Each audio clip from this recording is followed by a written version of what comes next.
Okay. You're on the air, sir. The amendment has passed. Good evening. I'm calling to order the April 26th meeting of the Historic District Commission of the City of Gaithersburg. And I'd like to start with a roll call. So may I start on my left, please? Sure. Frank Johnson. Craig Mann. Mark Feinstein. Mary Jo LaFrance. Chris Kurtz. John Roddy. Dean Ventola. Robert Love. Chris Berger. Great, thank you. All right, we have quorum. I'm going to read our preliminary statement, which guides how we operate. This commission is empowered to meet and act under Article 12 of the City Code of Gaithersburg. The technical qualifications of the staff of this commission and the members of the commission are on file with the City of Gaithersburg, are available on request to any applicant, and are hereby made a part of the legal record of each and every application heard this evening. Each application heard this evening is considered on its own merits and is not to be considered as establishing a precedent for any other application. So our first order of business is the election of officers, which is an annual obligation we have as a commission. So, and we're operating per Robert's Rules of Orders, and so my first order of business is to ask fellow commissioners for nominations for the chair. I nominate our current chair, Chris Kurtz. I would second that. Okay, are there any any other nominees? Okay, then I call for a motion to close the nominations. So moved. Second. Okay, all in favor? Aye. Okay. So now I call for a motion to elect the nominee to the office of chair of the HDC. I so move. Okay. Have we a second? Second. Okay, all those in favor? Aye. Okay.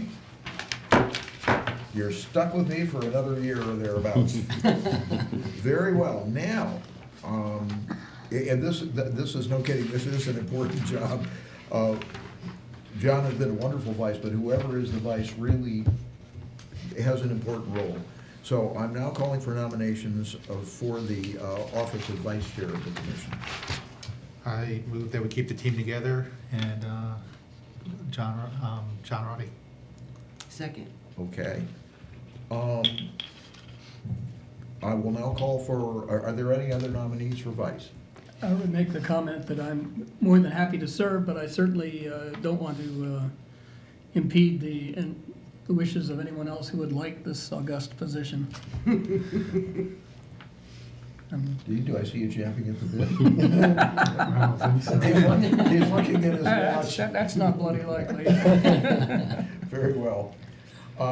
Then I call for a motion to close the nominations. I move we close the nominations. Second. Okay, all in favor? Aye. And so now I call for a motion to actually elect the nominee, Commissioner Roddy, to serve as vice. I move that we declare John Roddy elected to the office of vice chair of the HGC. Have we a second? Second. All in favor? Aye. Okay. Well, thank you. It is an honor, and we will do our best. Our first substantive order of business then would be the approval of the minutes from February 22nd. Has everybody had a chance to glance? Any comments, edits? Yeah, there was one edit, and I'm afraid I do not know what page it's on. It's just one word. Do you know the word? No. We'll find it. I thought it was on page 6, but anyway, what I can do, Chris has just sent you an email. It's Okay. just one misplaced word. It just changed the meaning of what you were intending. Okay. All right. Well, You're can- not adding the word "not" in there, are you? No, I wasn't doing was that the one about the salary increase for Commissioner Ventola, or was it something else? It's another It zero. must have been something else. Okay. Well, I would invite then a motion to approve the minutes, trusting that Commissioner Ventola and Chris Berger will get together and make that correction. Have we a motion? I move that we do so. Okay, a second? Yes. All in favor? Aye. Aye. I'm going to abstain, I wasn't at the meeting. Gotcha. All right, thank you. Did you note that, Chris? I did. Okay, great, thank you. Very well, then our first substantive issue of business tonight. And just on the minutes, if there is something more substantive, it could always be brought back at the next meeting. So assumably, it looks like more of a typographical correction. Yes, So, Just so the Okay. record reflects okay, that it's okay. all right. That if it, It's Chris, more if than it that. sounds like Commissioner Ventola's up to any substantive skullduggery, you'll bring it to our attention. And yes, he will be yes. properly please do. chastised. Please do. Made an officer. Yes, this new chair and vice will tolerate. So, actually, I'm kidding. For those of you who don't know, this is one of our most hardworking members. He reads and does research and everything, so he's very, very thorough. So, Dean, we appreciate having Okay, you. I did find it. Oh, okay. Very simply, I don't know what page it's on, I can't see the page numbers, but anyway, it was the HIST 7524-2017. Very simply, appears that it is the third paragraph, and it's the last sentence in the third paragraph, says Commissioner Ventola expressed concern that the tree at the front south edge of the property would block the view of the sign. Thanks. That's it. Okay, very well, thank you. You make my point. No, I mean, really, I know we don't have a big audience tonight, but all of us here represent you, the city, and we have hardworking commissioners like Dean who really, he's gonna notice a misplaced "the," so thank you. You're welcome. All righty, then let's move ahead to HIST 7586, Kent Square Road. And have we a presentation from staff? Yes, we do. Oh, excuse me, let me just check, are there any conflicts of interest, anything that would prevent any commissioner? Okay, great, thanks. The Kellens Mansion is located at 320 Kent Square Road. The property is zoned MXD and is individually designated as historic. The Historic Area Work Permit for the mansion side garden comes before the HDC in accordance with Section 24-227A of the City Code. Most of you are familiar with this project. The HDC initially approved the Kentlands Mansion Side Garden project in 2013 with HIST 3027 2013. That plan was modified and HDC approved HIST 4647 2014 in March of the following year. HOPs expire after 2 years and can be extended for a single year before they ultimately expire. The HDC approved a 1-year extension of HIST 4647 2014 in 2015. The project was delayed because of unexpected circumstances. Negotiations with WSSC about an easement took longer to settle than expected, and the city wanted to be proactive and remove a recently discovered underground storage tank buried near the proposed gardens. The extension expired on March 26th of this year. For this application, the applicant has provided detailed plans, including the gate design selected by HDC commissioners last summer via email. Note that the plans are nearly identical to those approved by HDC in 2014 and extended again in 2015. The only differences are changes to the placement of the landscaping. The Historic District guidelines for the Brooks, Russell, and Walker Historic District and individually designated sites apply. The project meets the guidelines for retaining walls, fences, hedges, driveways, alleys, and walkways. And I'll go through the plans. You can't see them too well, unfortunately, on the screen here, but as you can tell, they're very detailed. These are the existing conditions, and I'll try to point out with a cursor what you're looking at. There is a row of cypress trees along the street here, along Briscoe Street, that block the view from the street, so those would be removed as part of this project. There's a few other plants and trees scattered throughout the site, and some of them will be transplanted for the new gardens. The demolition plan shows what's going to be taken out. As you can see, those trees will be removed. A lot of earth will be dug up here, the grassy area in the middle, but that will be replanted. Here's the actual site plan. You'll notice here on this plan that there is going to be a retaining wall along the Briscoe Street where there's currently the trees. It'll be 2 feet tall, and that'll hold the earth back from a 4-foot wide brick sidewalk. Currently, the brick sidewalk ends right here, and after this project is completed, it will extend all the way to Kent Square Road. Here's the paving plan to give you more details about what's going to be paved. Again, here's the brick sidewalk, and also there's going to be flagstone pavers through the middle of the garden, and also on the patio area here. And this is where the weddings will take place. The maroon colored circle here, that's where the fountain will be located. Back here will be a wall, and this will be the gate that you provided input on last summer. So the gate will be located here. And also note that there'll be another patio here in the front of the mansion where there's just existing brick arched walkway. That'll be retained, and then the circular patio will be built in the middle. Here's more details for the site. Here's the water emitter that'll be in the fountain. Here's the fountain wall, a side profile elevation. Here's the pool of the fountain. And here's that gate again, which you already had a look at last summer. And here's more details for the fountain.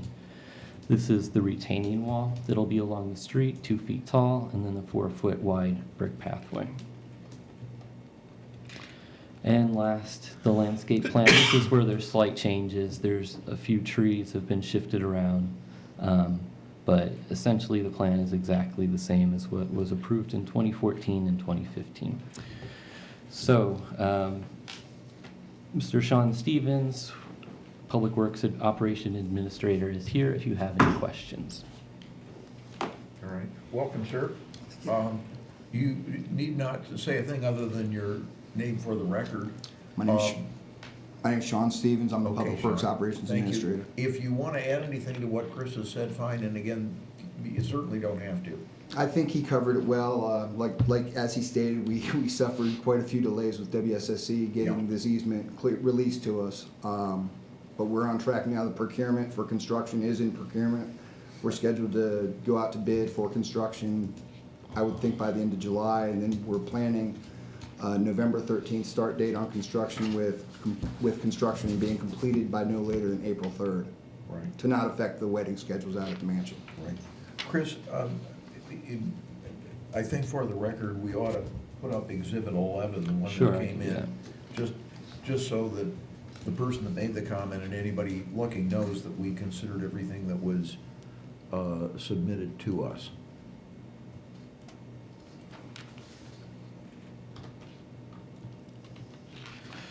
So this is what Mr. Mike Watkins sent in. He is one of the property owners within 200 feet, so he received a postcard for this project. And this is, he sent 3 pages in on the layout and dimension plan. He made the following notes. The wall doesn't align with anything, could it? And neither the post nor the fountain are centered on the walk. He requested that geothermal would be installed. Note that the air conditioning units, they're outside of the area of disturbance for this project. And from what I understand, they were recently replaced within the past year or two. No, it's not that recent. It's probably within the last 10 years. Oh, okay.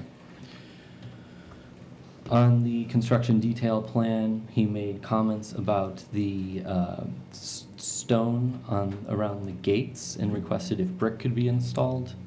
This was something that came up in 2014, from what I understand from the meeting minutes, that it was decided that stone had historic precedence on the site based on some of the buildings that were there.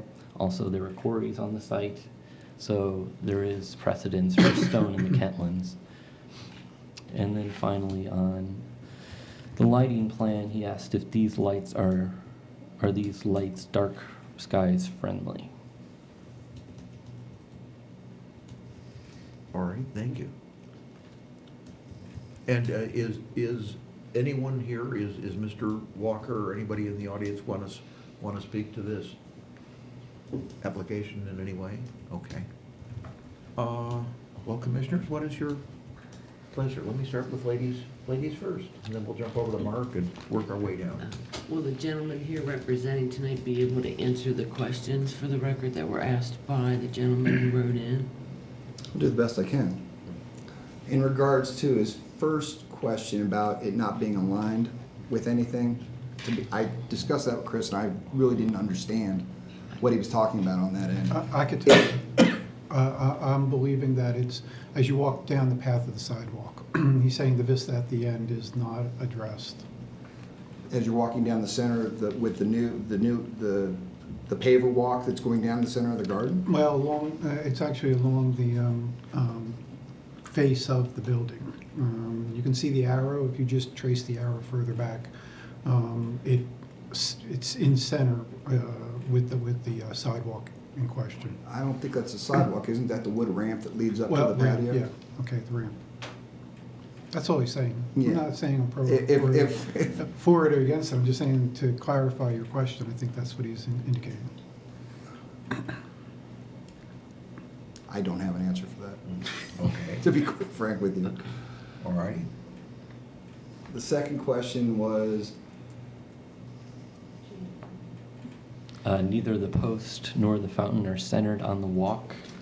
it's basically the same thing, right? Yeah. Mhm. Yeah. I don't think that the ramp going up to the patio, it's a service entrance to the mansion. We just don't think that's a focal point of the garden. I think the focal point should be the fountain itself and the people walking down the aisle to have a wedding. Yes. So I don't think that, that wooden ramp going up to the service entrance to the mansion, we don't think it's a focal point, and we didn't think it was important to align and center things on that Gotcha. wood walk. Thanks. And then the geothermal. The geothermal, the air conditioning was replaced approximately 10 years ago. While it may be a warranted, thing to investigate in the future, it's not part of this project, and to add it to the project at this point would be scope creep, and that's not a good thing. So it's definitely will be noted for our facilities division in the future when we evaluate to replace air conditioning and whatnot. That will be noted, and I will forward this along to our facilities division chief. Okay, now, well, we'll go to the gate first, because I am concerned about whether the arc light is dark sky friendly or not. From the website for the company that manufactures those lights, they say they are dark sky compliant. Okay. But in people I've talked to, there's not a lot of controls on the low voltage landscape lighting. And the other thing that we want to stress is that these lights, I've talked to Christy King, who's the operations manager for Kevin's Mansion. These lights will not be on when the facility is not in use. They will be shut off at night when the side garden is not being used. These lights will be off. Gotcha. So it's not something that should affect any of the neighbors of the mansion at any time outside of, events being held, which would be in lines with any codes we have. Gotcha. Thank And you. then I have one question of my own. Well, there's still- I'm No, sorry, I one jumped more. in, because you still want Yeah. to come to the Yeah, sorry, go material ahead. for the gates, or the pillars on the gates. Yeah, sorry, go ahead, there's one last. I got us out of order. When we were in discussions with the rendering, there was a lot of discussion that the original designs had everything done, the walls and the pillars and everything done in brick. And the feeling and the sentiment was it was just a lot of brick. It was almost brick overload. There was also concern, I can't remember which one of the commissioners pointed this out, but the mansion had been painted previously, so a lot of the brick on the mansion you can still see white paint remnants on it. It would be very difficult to match that brick to the mansion. And also, there was a lot of precedent for the use of stone, and it gave it complemented the existing brick, and it had a much nicer look. And as I recall from that meeting in 2014 or 15, the commissioners liked the look of the stone also. Gotcha. Thank you, Swan. Very good. And then my last question is about the cypress trees. I'm misunderstanding, are they gonna be removed and then some other trees put back? or- Absolutely, Okay, absolutely. and what breed of tree did you decide? I don't know Okay, I'm sure just I'm sure the curious. type of trees are in the plan. I just don't recall off the top of my head. That's fine, thank you very much. I guess my only question is, with the trees, Chris had mentioned that some have shifted around a little bit since we last reviewed them. And I was wondering if you could speak a little bit more about the reasons and what actually changed. I think it was just actual, once you start laying out, from the rendering was a kind of a 2D image, and I think once you start laying it out on plans, you see the symmetry of the garden a little bit differently. So I believe that the architect just shifted things slightly just to make things look a little bit more symmetrical and to make things fit a little bit better. Okay, so it was nothing other than shifting. It's just for aesthetics. Okay. I have nothing else. Thank you very much, John. Can you tell me what the height is of those cypress trees currently along Briscoe? I would say they're approximately 30 feet tall, 25, 30 feet tall. And they're going to be replaced by another tree. Do you have any idea what the growth habit of that?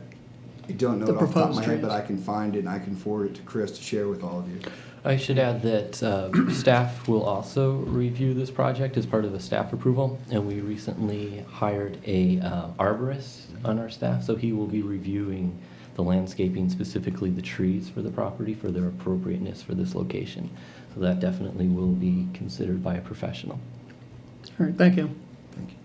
Dean? Although Mr. Watkins' letter, the items he noted are, were notable comments, I am not desiring to move towards any of those. I think the applicant's answers on each of these individual items reflect my own beliefs, so I'm fine with the current plan. Great. Well, Robert, as an alternate, I'm not allowed to ask your opinion, but I see you smiling. So the chair is open to a motion to accept the recommendation of staff to approve this application. I recommend that we approve HIST-7586 2017, and there are no conditions. No. Correct? Correct. Could I interject? And you said you recommend, I think maybe the better term would just be I move. I move. Thanks. Do I have a second? Second. Yeah. All in favor? Aye. Nays? Okay, thank you very Thank much. you. Good work Thank you. on your part. Chris, good staff work, thank you. Staff updates, and I do want to say something before we get to A. I am retired, so I have more time than most, but I really did go through the report, and I think it's a very excellent piece of analysis, number one, and good writing. And as I said a little bit before the meeting, I was on the selection committee for Chris, and we were very glad to get him because he started with a journalism background, and it's nice to have somebody that can write. Number one. Number two, I would ask that you forward a copy of this, and I'll get you all the information of the Maryland Association of Historic District Commissioners, because I think this is an important topic. Mm-hmm. And I think the data shows what some people may consider counterintuitive. In other words, at first blush, I mean, oh no, I don't want to be designated. That's going to limit my ability with my property and perhaps adversely impact me. And if you really look at the data, at least in your analysis, it says no. Actually, there are advantages. Leaving aside the tax credits and so forth, the property values. Right. So, Well, Thank thank you. Thank you for the kind words. As you know, I have been working on this for quite a bit. I gave a presentation to HTC, I believe it was last June, of the incomplete analysis. So I recently finished it, and it was distributed to both the Planning Commission and the Mayor and City Council. And on Friday, I gave this presentation, which I will now give for you, to the Economic Development Committee. So these are my findings for the report on the fiscal impact of local designation on the city's historic districts. These are just some of the homes in Gaithersburg that were analyzed as part of this study. All were built in the late 1800s through the mid 1900s. They're mostly two-story frame buildings on decent-sized lots. The qualitative benefits of preserving buildings like these are well known. People like the history associated with these places. They like the architectural details and character that can only be gained from the passage of time. They like the quality of the materials and craftsmanship. Large shade trees and mature plantings often grow in these older neighborhoods, and they give off a strong sense of place. They're often in walkable neighborhoods near downtowns and close to transit. But some people claim that regulations that come along with historic designation drag down property values, and there have been a number of challenges to local historic preservation ordinances, especially recently. Last week, I read about a bill in the Texas legislature to severely weaken local preservation laws called the Erasing Texas History Act. So to counter these attempts to weaken local preservation laws, over the past few decades, there have been a number of studies across the country on the quantitative economic effects of local landmarking. These studies have concluded the same thing. Properties in local historic districts grow in value faster and retain more of their values than properties not in districts. So using these previous studies as guides, I undertook this comparison analysis to see just how local historic designation has affected property values in Gaithersburg historic districts compared to similar non-designated neighborhoods. The goal was to have evidence one way or the other should the city consider further designations in the future. So the background, this is what as I said, I provided this information to economic development. I'm sure all of you know this very well, so we'll skip over that. And the same on this screen, Gaithersburg has approximately 115 designated properties. Most of them are in the historic districts, the two historic districts. There's about 20 individually designated properties. For this report, 5 study areas were selected. Of course, the Brooks, Russell, and Walker and Chestnut Meem historic districts were chosen because they are historically designated.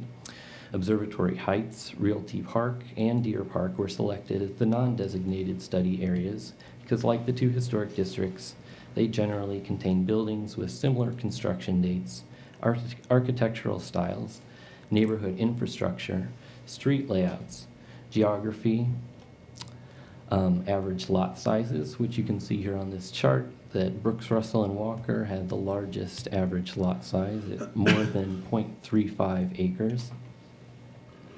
And it also had the largest average building sizes at over 2,000 square feet. The 5 selected study areas are also located in close proximity to Old Town and are home to students assigned to some of the same public schools. It should be noted that Chestnut Meem is the most different of the 5, as it is located immediately adjacent to the CSX railroad tracks. Here are the number of property studied. Chestnut Meem also had the fewest, as you can see on this graph, at slightly less than 30. For the methodology, to analyze the impacts of neighborhood designation, 2 economic value indicators were selected: property tax assessment values and property sale prices. Data from the Maryland Department of Assessments and Taxation, known as SDAT, were collected from the last 5 years available. The data gathered for each property included building and parcel square footage and the total assessed value. That's the sum of land and the improvement value. In each study area, the total assessed value was averaged for each of the years in which data was available and rounded to the nearest dollar. Available sales prices data from 1995 to 2015 also was gathered from SDAT. If more than one property in a particular study area sold in a certain year, the sale prices were averaged and rounded to the nearest dollar.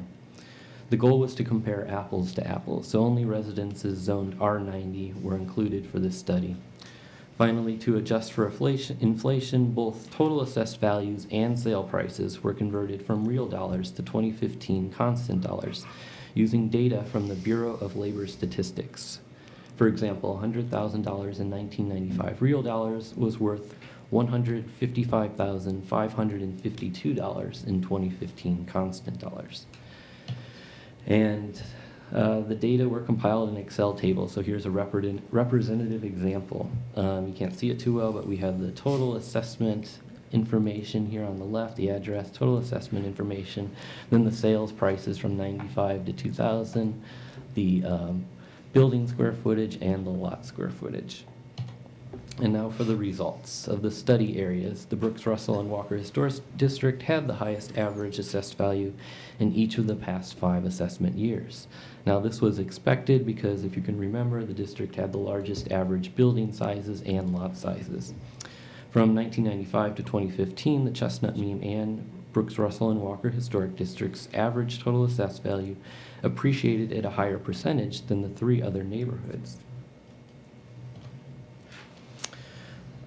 The Brooks, Russell, and Walker average assessed total value was the most stable of the study areas in the 5 assessment years. The average total assessed value depreciated in all study areas from 2010 to 2015, but in the Brooks, Russell, and Walker's historic district's value decreased at a lower rate than the other neighborhoods. When average building square foot sizes were factored in, the Brooks, Russell, and Walker Historic District's average total assessed value was lowest in all 5 years. Chestnut Meme's value, on the other hand, was similar to the 3 non-designated neighborhoods, particularly in 2010, when it tied for the highest average assessed value at $262 per building square foot. In 2015, when it tied for second highest at $194 per building square foot. The Chestnut Meme Historic District's average total assessed value per square foot of land was the lowest in all 5 years, including 2010, when it tied for lowest with Brooks, Russell, and Walker at $29 per square foot. Brooks, Russell, and Walker had the second lowest average total assessed value per square foot. Moving on to property sales. It's not a perfect indicator. Not every property sold in the 20 years that were from 1995 to 2015. There is also the chance that an outlier transaction may have affected the results. Nevertheless, the SDOT sale prices offer the best indication of a property's worth because they indicate the market value. From 95 to 2015, Chestnut Meme had property sales data available for 30 transactions, Brooks, Russell, and Walker for 48, Realty Park for 50, Deer Park had 54, and Observatory Heights had 65. These are the linear trend lines for average property sale price. As expected, because of its larger land and building sizes, Brooks, Russell, and Walker Historic District's average property sale price generally was the highest. Realty Park, which had the second biggest average land and lot sizes, also had high average property sale prices. Chestnut Meme sales were the lowest, but comparable to those in Observatory Heights and Deer Park, 2 neighborhoods that had similar lot and building sizes. This is the polynomial trend line, and the same holds true with this graph as well. The average property sale prices were divided into 3 periods to reflect the 2001 and 2007 recessions. Again, the Brooks, Russell, and Walker Historic District had the highest average sale prices in all 3 periods, most notably in the period from 2002 to 2007, when the average residence in the district sold for more than $500,000. This was 29% higher than the next highest study area.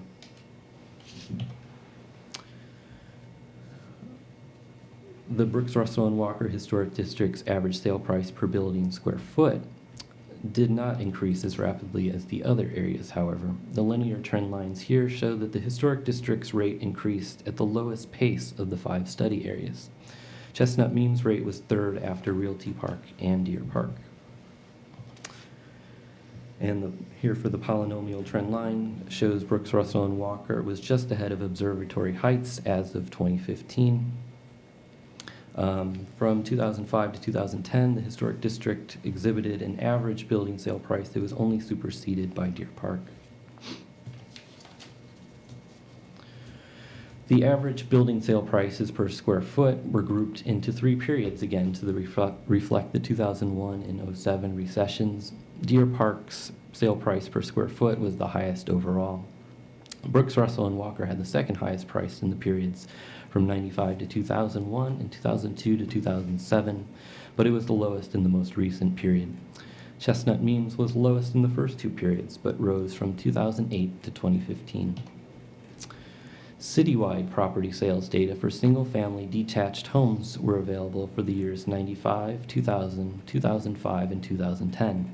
So that data was averaged and factored in. Brooks, Russell, and Walker's sale price per building square footage was higher than the citywide average in 3 of the 4 years in which data was available. Chestnut Meme's average lagged behind the city's average in each year. It should be noted that no property sold in Chestnut Meme in 2010, so that's why it's blank and under 2010. Deer Park's value outpaced the city's in all 4 years, and Observatory Heights' value outpaced the value in 3 of 4 years. Now looking at land sale price per square foot, the Brooks, Russell, and Walker Historic District's average was the highest of the 5 neighborhoods in recent years.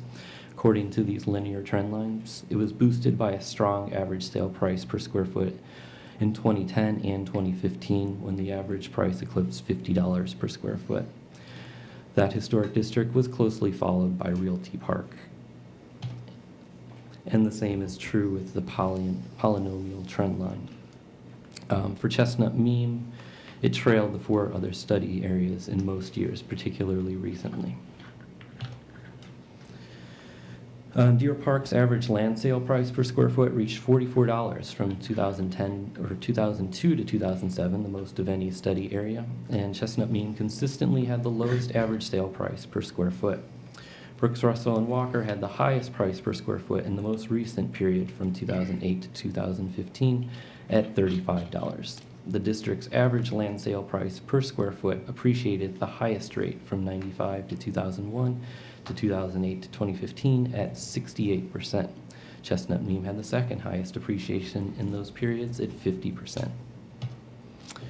And again, the citywide average for the land sale price per square foot was incorporated, and it vastly outperformed all the study areas in all 4 years. But in 2010, the Brooks, Russell, and Walker's average came closest to the city's when it reached $55 per square foot. Again, note that no property sold in Chestnut Meme in 2010. So as for incentives, assessment values and property sale figures do not take into account the incentives available to historic property owners. The owners of locally designated properties in Gaithersburg are eligible for both the 25% Montgomery County Historic Tax Credit and the state's 20% homeowner tax credit. The HDC has certified about $50,000 in credits over the past 3 years. The annual county property tax for each certified historic property was reduced an average of about $4,300 during that 3-year period. Historic property owners may find additional tax relief by granting a historic preservation easement to an eligible entity. Preservation has other effects on the economy that were not measured as part of the study. Older buildings generally require more maintenance than new ones. This maintenance requires property owners to purchase construction materials and hire workers to complete the work. This work supports jobs both directly and indirectly and boosts tax revenues. So to sum up, I believe this study has shown that the designation of Gaithersburg's 2 historic districts has not negatively affected the value of properties when compared to properties in similar neighborhoods. And in multiple instances, one or both of the historic districts actually outperform the other neighborhoods. Plus, an argument can be put forward that local historic designation is more financially advantageous to property owners because of the availability of incentives such as county and state tax credits and preservation easements. And to go back to what I said at the beginning, we know about the immeasurable qualities of historic preservation, but I believe, as was demonstrated here in Gaithersburg, it also has measurable economic qualities as well. So does anyone have any questions? How could we? Excellent. Thank you. Just one thing, there is, at the Monday meeting, they're gonna be reading the proclamation. Mhm. I can't do this to the council, but is there just a bullet point or two you could give me, or I'll just ad hoc it, but really advert to the study in saying, in addition to everything else, it actually is a good deal for the homeowners as well as for the community. Yeah, and as I noted, it was submitted to the mayor and city council, so they are aware of this report. They did receive a copy of it. Okay, good. All right, thank you. Mhm. Very well. Well, Preservation Month is upon us, and so our next topic is awards.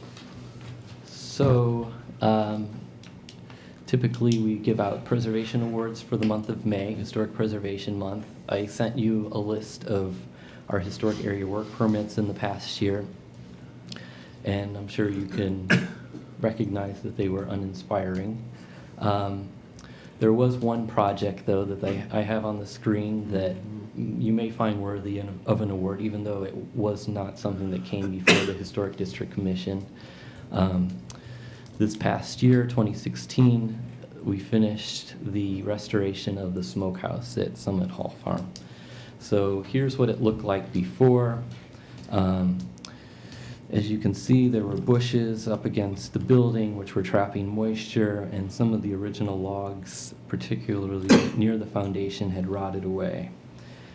So it was a multi-year process, but finally we got the funding for it, and we sent out an RFP and found a good contractor, Oak Grove Restoration.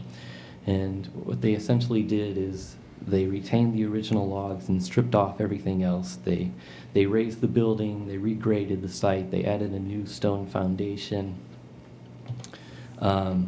new daubing, new chinking between the logs. Some of the logs had to be replaced. They were able to find similar logs from a similar type of tree species of a similar age from a building that was torn down in Orange County, Virginia.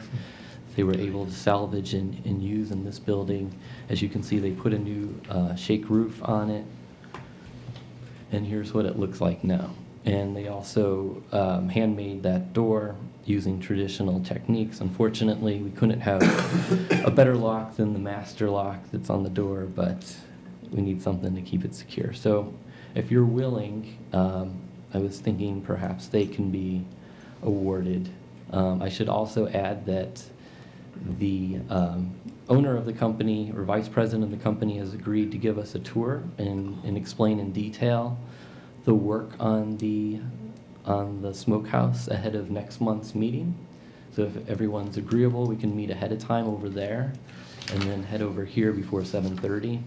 And it also appears we may have an opportunity to go into the manor house as well. Public Works is still getting back to us. They recently did an assessment of the structural integrity of that building, so we may be wearing hard hats, but hopefully we can go inside that building as well. So perhaps we can meet there at about 6:30, 6:45 ahead of time. So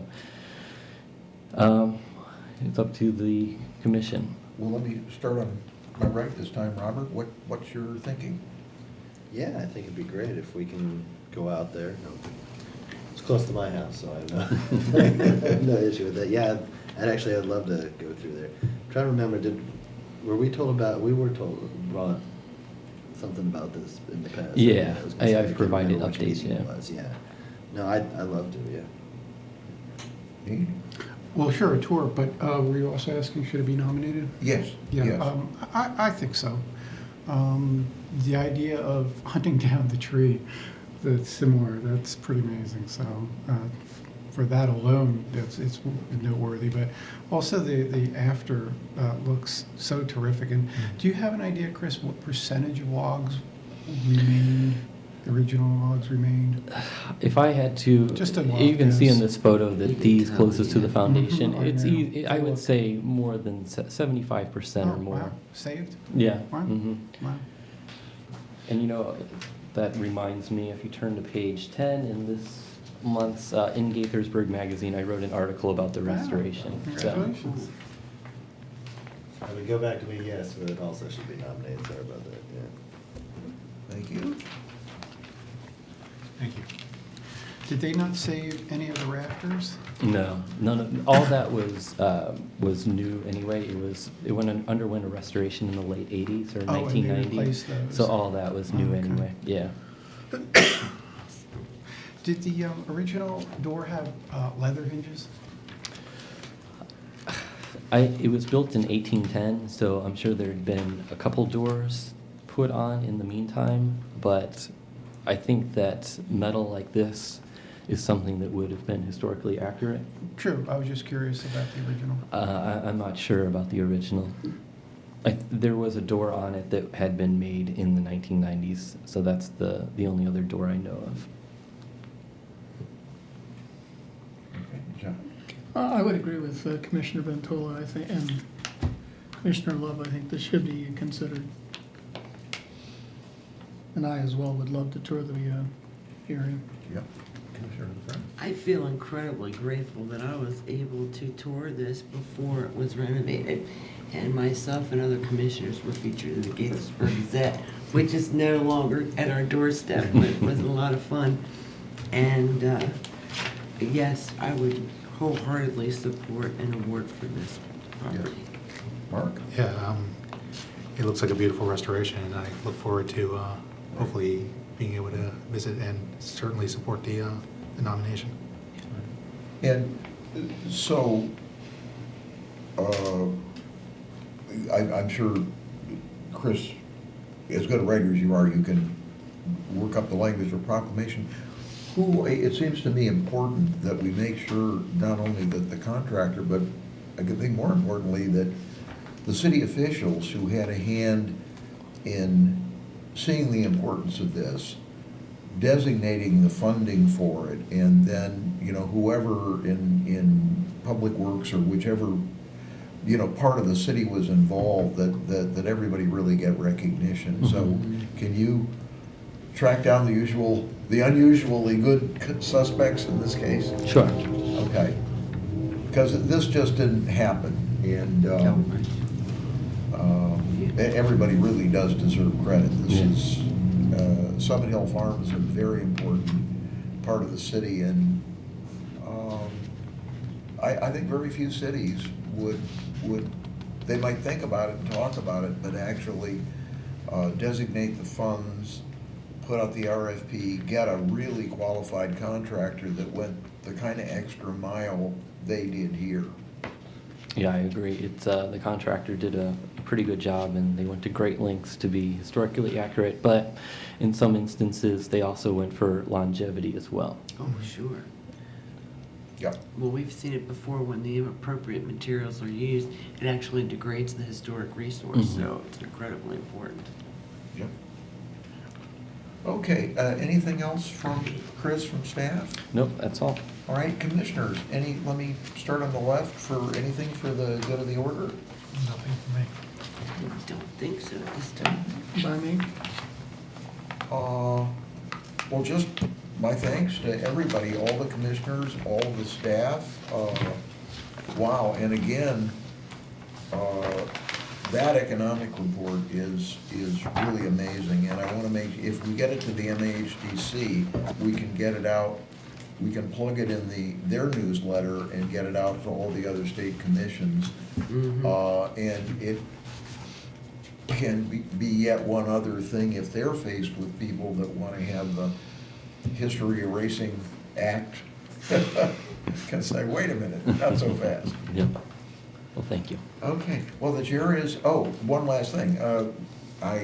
In a moment, I'm going to invite an invitation to have a motion to adjourn. However, anybody that likes old cars, I have a 59 El Camino in the parking lot, which is the first year they made them.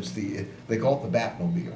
Really? So it's work in progress on the inside, but it's pretty fun. So if you're an old car buff, wander over that way. I put her up in the far corner.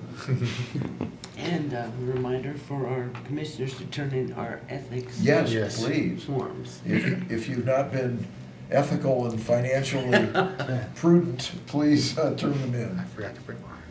Yeah, it does require an original signature, and we do need to have the original, so. Thanks for the reminder. Yeah. What's our due date, do you know, Frank? Pardon me? You know, remember the due date? It just says date April and whatever, so Okay, by the so- end of the month, I would Got think. Yeah. 3 days. Yeah, it's Is supposed to there be. an extra copy? Could we dig out a copy? Effectively, it would be You May need a 1st. copy, and would you I sign don't- it tonight? I don't I have one. would, if we have it, I have it at home also, I just left it. Do you have access to additional copies? I can run up and grab some and bring them back down. Would that make it- Probably. I mean, this way we know it's done, and True. Lynn will be very happy. Right. Is that too much? No, I Does can- anybody else need a copy? Yeah, I mean, if we're signing tonight, that'd be great. No, that'd be Robert? Mine's in, I was a good boy. Okay. So 3, I Yeah, guess. let me run up and. John, do you need one? No. Okay. Thank you. Thank you, yeah. And you don't have to stay in session. All right, so may we have a motion to adjourn, please? You have it. Do Second. we have a second? All in favor? Aye. Aye.